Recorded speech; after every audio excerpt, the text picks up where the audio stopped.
정부의 의대 정원 확대를 반대하는 전공의들이 오늘 오전 6시부터 근무를 중단했습니다. 의료 공백에 따른 환자들의 피해가 우려됩니다. 서울 해화동 서울대병원에 나가 있는 취재기자 연결해서 자세한 상황 들어보겠습니다. 최진경 기자. 네, 서울 해화동 서울대병원에 나와 있습니다. 아직은 이른 시간인데요. 오전 7시가 넘어가면서 병원 본관에는 진료나 검사를 기다리시는 분들의 발길이 이어지고 있습니다. 본관 체열실에는 대기 인원이 80명을 넘겼습니다. 이곳 서울대병원을 포함한 이른바 빅5 병원 전공의들은 어제까지 집단으로 사직서를 내며 오늘 오전 6시부터 근무를 중단하기로 예고했는데요. 5대 병원 전공의들은 이미 1,000명 넘는 인원이 사직 의사를 밝힌 것으로 알려졌습니다. 이들 5개 병원에는 전공의 2,745명이 소속돼 있습니다. 빅5 병원 외 전국 수련병원을 포함하면 전국적으로 사의를 표명한 전공의는 수천 명에 달할 것으로 보입니다. 병원들은 응급도와 중증도에 따라 환자들의 진료나 수술 일정 등을 조율하고 대체 인력 배치 방안 등을 논의하고 있는데요.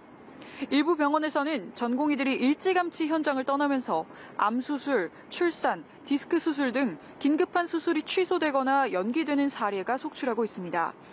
서울대병원은 전공의 4년차를 제외한 전체 전공의가 진료 현장을 떠나기로 하면서 성인 70%, 소아 60%씩 수술을 줄이기로 결정했습니다.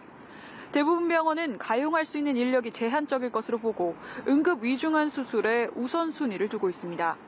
병원 응급 당직 체계의 핵심인 전공의들이 한꺼번에 빠져나가면서 환자 피해는 확산할 것으로 보입니다.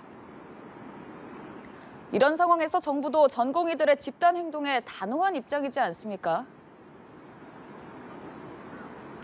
네, 그렇습니다. 정부는 전공의들의 집단 행동에 단호한 모습인데요. 보건복지부는 어제 오전을 기점으로 전국 수련병원 전공의들에게 진료 유지 명령을 발령했습니다.